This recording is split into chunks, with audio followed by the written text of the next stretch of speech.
membantu datang batas hubungan. Kada tarasa waktu tarus berjalan, sedang pengantinnya turun diantarakan. Pengantin lalakian kawadah babinian, sambil baramian ada awan tinoman. Rami bajuru kurang maantarakan, lalaki bibinian kada ketinggalan. Paling Tuhan paling kakanakan. Kalau di kampung kurang pengantinan, sudah biasa kada kawa dibuang.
Tuhan.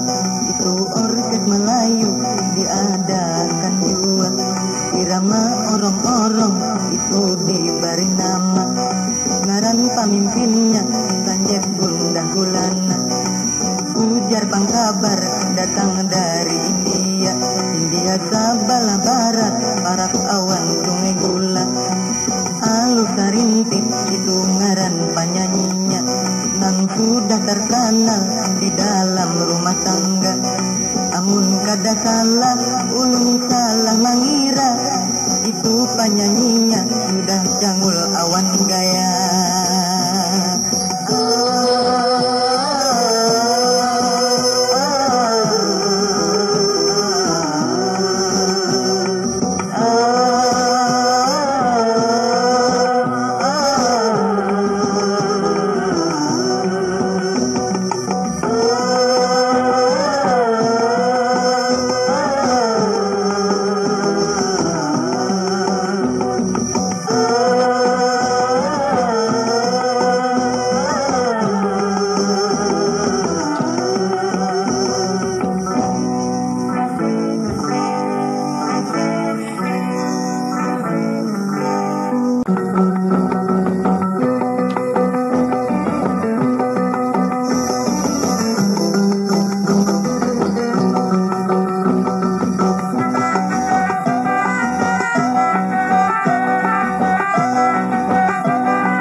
Panghandak jua menyaranakan.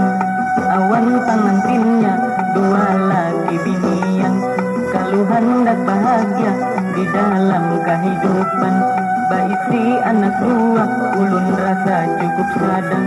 Sesuai awan kehendak itu pemerintahan. Itu ada baiknya kalau dipikirkan. Gasan di rumah tangga atau di masa depan. Sudah banyak terjadi di dalam kehidupan. Baisi anak banyak penuh penderitaan. Anak kada tagaduhi apalagi didikan. Kalau macam itu kemana maambahakan.